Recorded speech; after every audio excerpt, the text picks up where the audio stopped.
सारा कुछ प्रयोग और सारी कुछ अभिव्यक्ति की आजादी की चरम सीमाएं हिंदू धर्म और उससे जुड़े प्रतीक, मान्यता और परंपराओं, इन्हीं के साथ क्यों होते हैं? आपने दुनिया में कहीं ऐसे प्रयोग किसी और धर्म के साथ होते देखे? नहीं देखे होंगे। और कहीं किसी ने छुटपुट कोई कोशिश की भी होगी तो उसका बहुत बृहद और तीखा प्रतिवाद हुआ होगा। लेकिन यहां एक लंबी श्रृंखला है। मकबूल फिदा हुसैन से चलती है वो। आज के संदर्भों में देखें, हाल फिलहाल की ही बात करें तो मकबूल फिदा हुसैन से चलता है सिलसिला, फिर वो पीके फिल्म में आ जाता है, फिर वो ओ माई गॉड में चला जाता है, और फिर ये काली बना देती हैं एक मोहतरमा। ये क्या है? आपकी सारी प्रतिभा, सारी क्रिएटिविटी यही हिलोरे मारती है। जहां आपको हिंदुत्व को लांछित करना हो, हिंदू देवी देवताओं की छवि का भंजन करना हो, उनके साथ अभद्र चित्रण करना हो उनका, ये क्यों होता है? क्या सहिष्णु होना दुर्भाग्यपूर्ण है? क्या उदार होना गलत है? जो उदार है, जो सहिष्णु है, उसके साथ यह व्यवहार होगा क्या? और अगर यही व्यवहार होगा तो क्या चाहते हैं कि उदारता और सहिष्णुता छोड़कर ये भी उसी रास्ते जाए जिस रास्ते बाकी है? तब दुनिया की शक्ल बदल जाएगी। तब दुनिया और बदरंग हो जाएगी, और बदसूरत हो जाएगी, और कड़वी हो जाएगी, और जहरीली हो जाएगी। ध्यान रखिएगा, किसी की सहिष्णुता का इतना मजाक मत बनाइए, किसी की सहिष्णुता का इतना इम्तिहान मत लीजिए कि लगने लगे कि सहिष्णुता कंधों पर बोझ हो गई क्या। माता काली पर टोरंटो फिल्म समारोह के लिए फिल्म बनाई है जिसका नाम दिया काली। उसमें भगवती को सिगरेट पीते दिखाया है और एक हाथ में उनके एलजीबीटी का झंडा है। ये क्या है और क्यों है? आपने यही विषय क्यों चुना? कोई अपनी मां का चित्रण ऐसे मंजूर कर सकता है क्या? स्वीकार कर सकता है? काली करोड़ों करोड़ लोगों की मां है, जगत जननी है, जगत जननी। कैसा आचरण हो रहा है? और वो भी अभिव्यक्ति की आजादी के नाम पर। इसका पोस्टर शेयर करती है इसकी निर्माता निर्देशक जो महिला है, वो कहती है मैं बहुत रोमांचित हूं इस फिल्म के लिए। I am very thrilled. ये रास्ता सहिष्णुता को कमजोर करेगा। मैं चेतावनी दे रहा हूं, ऐसे प्रयोग सिर्फ टकराव की ओर ले जाते हैं। एक भारत में संस्था थी, अब भी होगी, सहमत। उसने एक बार प्रदर्शनी लगाई थी, और वो प्रदर्शनी भी लगी थी नरसिंह राव की सरकार के समय में, भारत सरकार के अनुदान से। उसमें सीता, हनुमान जी, रामचंद्र जी, लक्ष्मण जी, रामायण के पात्रों के साथ ऐसे ऐसे अभद्र और कुत्सित प्रयोग दिखाए गए कि कि कोई और देश होता, कहना नहीं चाहता क्या परिस्थिति बनती। ये क्यों हो रहा है? क्या कुएं में भांग पड़ी है, सब उसी से पानी पी रहे हैं और ये खेल कर रहे हैं? एक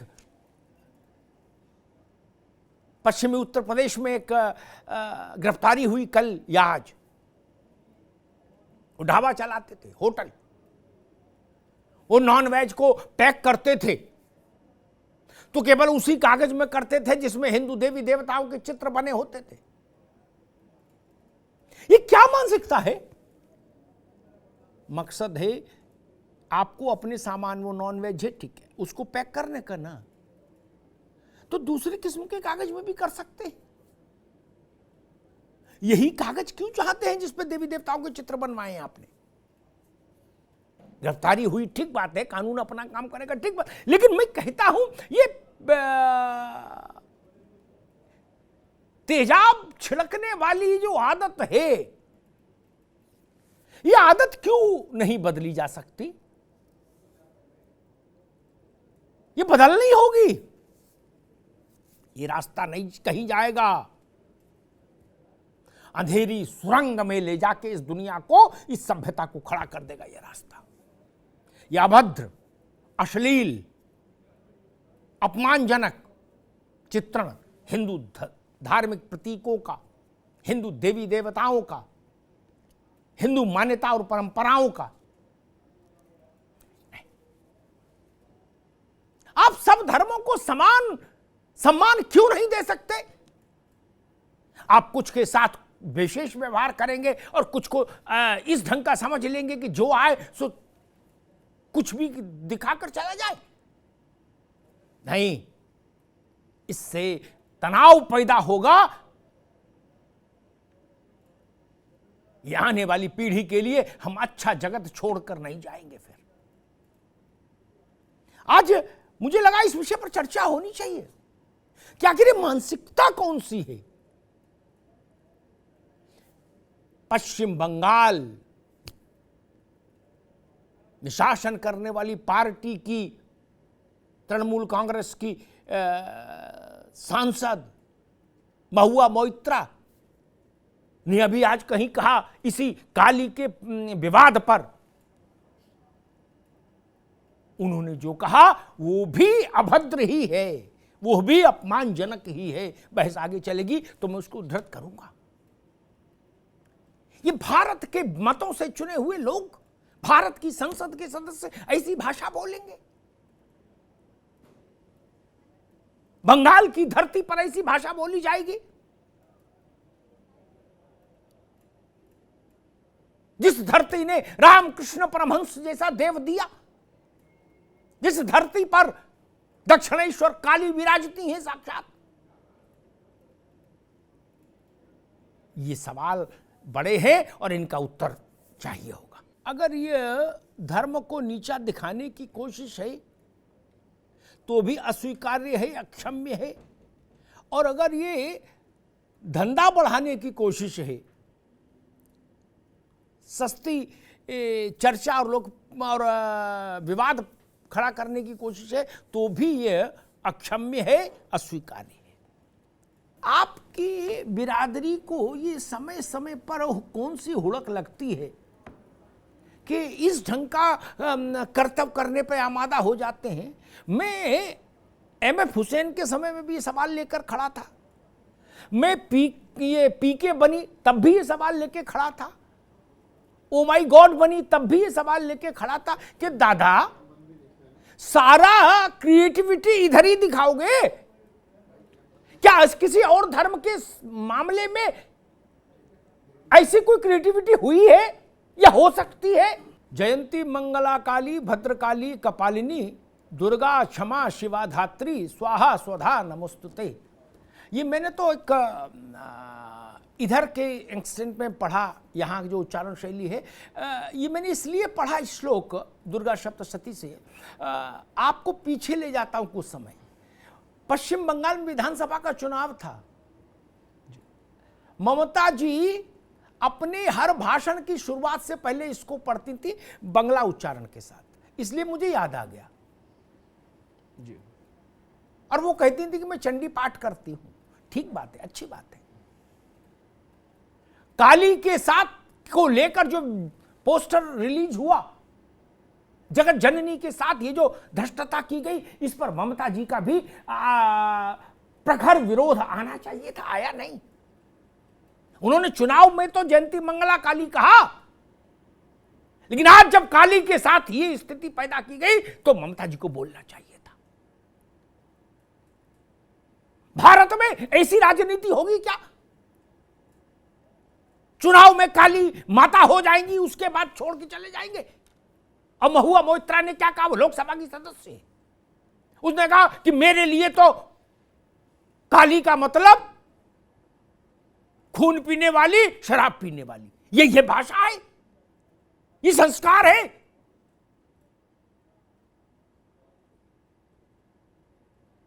ऐसा कहीं और बोलकर दिखाइए तो लगे कि हां साहस नहीं होगा। सारा क्या कानून व्यवस्था का इशू तो पैदा होता ही है, लेकिन मैं इसमें इस बात से बहुत संतुष्ट नहीं होता कि कोई एक गिरफ्तार हो जाएगा, जमानत हो जाएगी, आ जाएगा, नहीं। हमने मकबूल फिदा हुसैन के समय यही देखा, गिरफ्तारी हो जाएगी, वो देश छोड़कर चला जाएगा आदमी। ये तो खुद ही देश से बाहर है, लीना टोरंटो में है, कनाडा की नागरिक है जी।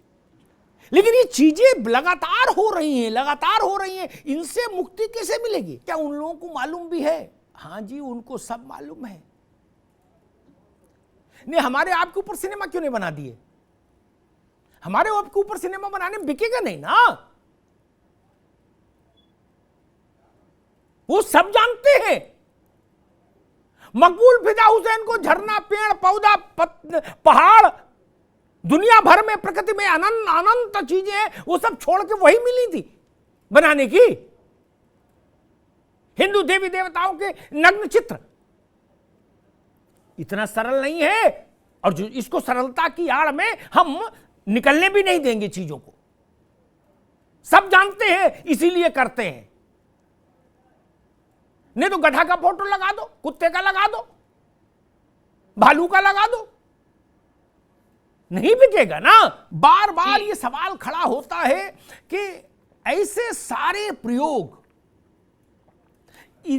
हिंदू धर्म के प्रतीक, देवी देवता, अनुष्ठान, मान्यता, परंपरा, इन्हीं के साथ क्यों? सारी रचना धर्मिता, सारी क्रिएटिविटी के फोकस में यही क्यों रहता है हिंदू धर्म? ये बड़ा गूढ़ विषय है भाई, समझना पड़ेगा। बाकी आंख कुछ देखती नहीं। बिल्कुल जी, एक बात मुझे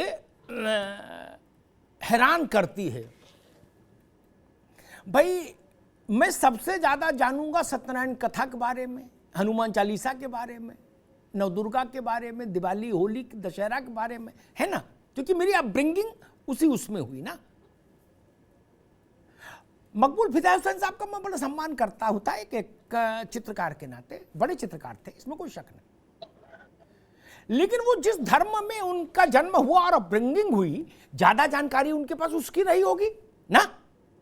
उसका कोई फोटो उनने कभी नहीं बनाया। सीनरी इधर वालों को बनाई, बताइए, ये तो और गजब है। सीनरी अपने वालों की बनानी चाहिए थी, जिनको ज्यादा जानते थे। नहीं, मैं रोजा के बारे में वो सारी व्यवस्थाएं नहीं जानता ना, लेकिन दिवाली पूजन कैसे होता है जानता हूं। तो हुसैन साहब अपना घर छोड़ के इधर झंडा गाड़ दिए। मसला इतना सीधा नहीं ना, मुश्किल ये है कि एक सीरीज है। मुझे याद आता है कई वर्ष पुरानी घटना स्मरण में आ गई तो बोल देता हूं। जयपुर में एक प्रदर्शनी लगाई गई, वहां भी हुआ कि जी इनके दिमाग में कला आती है इन लोगों के, ये बड़े रचनात्मक लोग हैं, क्रिएटिव, सो कॉल्ड क्रिएटिव लोग हैं। उनने क्रिएटिव क्या किया, कमोड में हिंदू देवी देवताओं की फोटो वाले वो लगा दिए। उसके बाद फिर वहां मारपीट हुई, झंझट हुआ, लाठी चली, डंडे चले, पत्थर चले। ये सारा बुद्धि विलास यही क्यों दादा भाई? ये प्रश्न मेरा ये है, क्या उदार होना, सहिष्णु होना कमजोरी है? क्या गलत है? या जानबूझकर आप इतने बड़े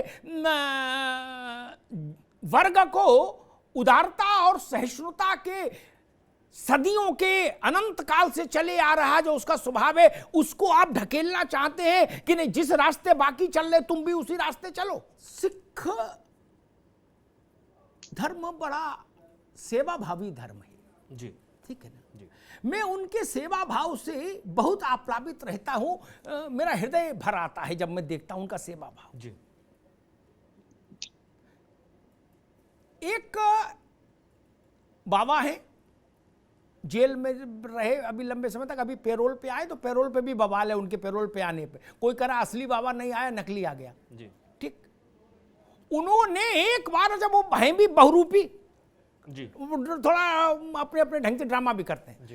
एक बार उन्होंने गुरु गोविंद सिंह का ड्रेस पहन का जो वेशभूषा चित्रों में दिखाया जाता वो पहन लिया, मोर का पंख भी लगा लिया ऊपर पगड़ी में।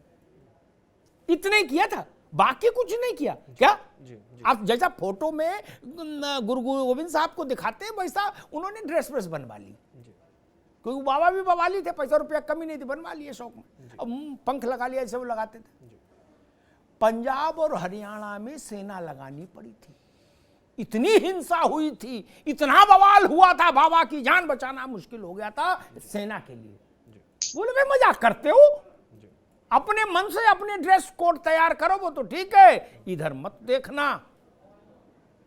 लेकिन मैं देख रहा हूं बॉलीवुड में आपने पीके बना दी, आपने ओ माय गॉड बना दी, आप जितना कलाकारी है वो यही करते हो। आप प्रतिशत पे नहीं जाइए। जी। दुनिया में असंख्य चीजें हैं जी, हैं जी। चल अचल मिला के असंख्य चीजें हैं जी। क्या? जी। तो प्रतिशत का ही उदाहरण बता दे रहा हूं। लेकिन एक परमाणु बम गिरा दीजिए जी। तो गड्ढा, पानी, राख, इसके अलावा कुछ तीसरी चीज नहीं, चौथी चीज नहीं बचती। सच्चाई। प्रतिशत में तो वो कुछ भी नहीं है। इधर कई अरब चीजें, कई अरब ऑब्जेक्ट्स, उधर केवल एक बम। क्या? बटन दबा। जी। इसलिए प्रतिशत का मसला नहीं। जी। एक सिरफिरा आदमी पूरे देश में आग लगा दे, पूरी दुनिया में आग लगा दे, तब वैसा ना भी हो कि सजा भी खुद ही तय कर दें। मान लीजिए कि एक ही सजा नारा लग जाए, लेकिन फिर भी कोई उपाय तो होना चाहिए ताकि आस्था, मान्यता, इसके ऊपर जो कुठाराघात होता है उस पर कोई मैकेनिज्म बनना चाहिए कि नहीं? क्या अब समय आ गया है कि इतने गंभीर मसलों को महज हेट स्पीच के कानूनी धाराओं के तहत निपटाया नहीं जा सकता? हेट स्पीच में मुकदमे तो चुनाव के समय कई हजार दायर होते हैं, सारे नेता हेट स्पीच ही करते हैं चुनाव के समय। बाद में किसी का कुछ बिगड़ता देखा किसी ने? नहीं, सब मुंह बताओ देके मस्त घूमते हैं। जो जीत गया सो संसद विधानसभा पहुंचा, जो हार गया वो घर रहा। मैं तो आज तक मुकदमे नहीं सुना दोबारा उनका कुछ हुआ हो। क्या इतना इतना कांड होता रहेगा और हम हेट स्पीच के ही तहत मामला दर्ज करते रहेंगे? भाई लोगों को भड़काने की कोशिश और हेट स्पीच। इतने ठंडे कानून से इतनी अभद्रताएं तो नहीं नियंत्रित हो सकती। हेट स्पीच में मुझे लगता है क्लासिफिकेशन होना चाहिए। आपने तो मुकदमा लड़ा है, दो लोगों ने आपस में गाली दे दी, वो भी हेट स्पीच में आ गई। ठीक, दो ही लोग प्रभावित होंगे उससे, ठीक ना? या तो एक्स वाई का सिर फोड़ देगा या वाई एक्स का फोड़ देगा। ठीक, कई सौ या पूरा मोहल्ला, पूरा जिला, पूरा प्रदेश तो प्रभावित नहीं होता। लेकिन इनका फलक इतना बड़ा होता है, इस ढंग की जो शरारतें होती हैं कि उनसे करोड़ों लोग एक साथ में एक रियल टाइम में प्रभावित हो जाते हैं, तो वो खतरे का रेडियस बहुत बढ़ जाता है।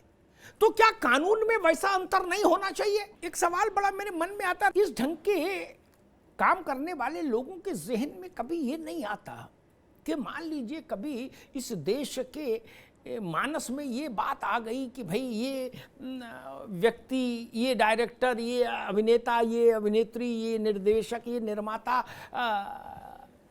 राष्ट्र की आत्मा के साथ छेड़छाड़ करते हैं, उसके साथ अभद्र आचरण दिखाना चाहते हैं, तो इनका सिनेमा नहीं देखेंगे। कि तब क्या स्थिति बनेगी बताइए? तब तो दुकान ही लूट जाएगी, शटर ही बंद हो जाएगा।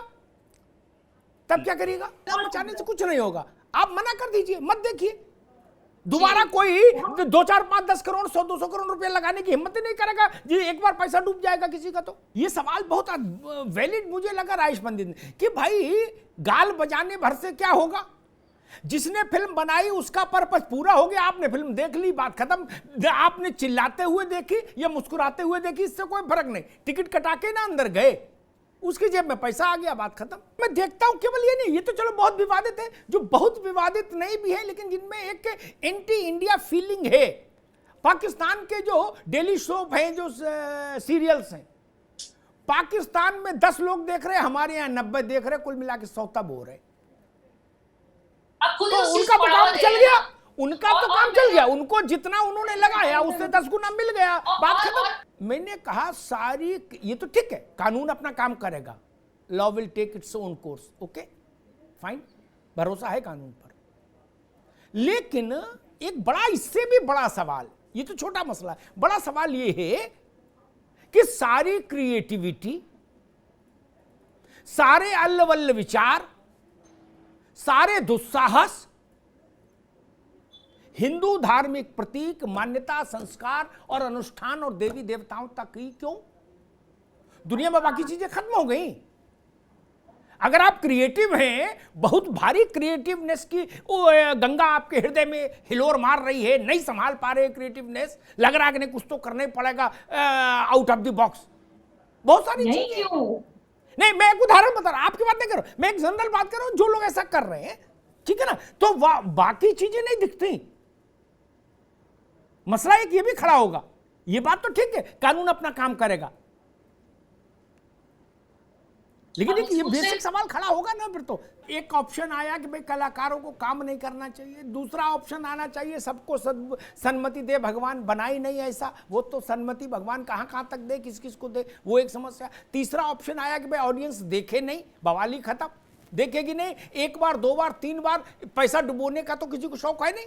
या देवी सर्वभूतेषु शक्ति रूपेण संस्थिता, इसीलिए कहा गया नारी शक्ति सर्वोपरि। वो हमने यहां भी देखा, इस बहस में भी, जब हमारी मातृशक्ति ने बोलना शुरू किया, नारी शक्ति ने, तो सबको मौन होना पड़ा। उस तेजस्विता को भी प्रणाम। लेकिन मैं 1 घंटे की बहस के बाद कुछ बुनियादी चीजों पर जरूर ध्यान देश का खींचना चाहता हूं। अंतिम तौर पर तो विकल्प यही है, जिस विकल्प की ओर राजेश पंडित कह रहे थे या मानवी कह रही थी। अदालतों में मामले जा सकते हैं, थानों में जा सकते हैं, बड़े बड़े वकील लड़ेंगे, कुछ छूट जाएंगे, फांसी तो होती नहीं किसी को। भाई बहुत होगा तो मुकदमा हेट स्पीच में ही जाएगा ना, दूसरे की भावना आहत करने के मुकदमा लगेगा, 302 तो लगेगी नहीं कि आजीवन कारावास हो जाए या फांसी हो जाए, निपट लेंगे। लोग उल्टी सीधी किताबें लिखते हैं, लिखते तो लिखते ही है। और अब तो एक और समस्या आ गई। मान लीजिए हमारे इख्तियार में, यानी देश के इख्तियार में क्या है? Sensor board. हम सेंसर बोर्ड में आते ही नहीं हैं और मोबाइल में आ जाते हैं सेंसर बोर्ड घर बैठे। पहले तो यह था कि कुछ भी बनाओगे तो सेंसर बोर्ड में जाना होगा, नान्याह पंथाह ऐनाय, कोई दूसरा रास्ता नहीं। अब रास्ते ही रास्ते मिलो तो अब रास्ते ही रास्ते हैं। एक सीडी कांड हो गया था, जिन सज्जन का सीडी कांड हो गया वो प्रभावशाली थे, वो सुप्रीम कोर्ट गए, बोले जी इसको प्रतिबंधित कर दो। सुप्रीम कोर्ट ने कहा कि भाई ठीक है, भारत के कोई भी जो संस्थागत चैनल है या जो और प्लेटफॉर्म है वहां नहीं चलेगी, इसका आर्डर दे देंगे। उनको लगा के जग जीत लिया। लेकिन हर 15 मिनट पर सीडी यूट्यूब पर प्रकट होती रही अलग अलग अकाउंट से। वो फिर सुप्रीम कोर्ट गए। सुप्रीम कोर्ट ने कहा कि समुद्र में मछली का मूवमेंट रोक दिया जाए, ये कैसे तय हो सकता है? ये तो अब समुद्र हो चुका है यूट्यूब का मामला। एक ये भी ध्यान में हमको रखना होगा, मान लीजिए कोई मजिस्ट्रेट जहां जहां मुकदमे हुए हैं इसके लीना के विरुद्ध कोई आदेश दे भी दे जी, तो उससे क्या फर्क पड़ेगा? नहीं ना। अब तो वैश्विक संप्रेषण है,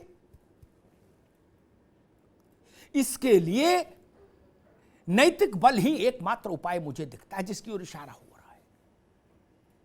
हमको यह तय करना होगा कि हमको ऐसा कंटेंट नहीं देखना,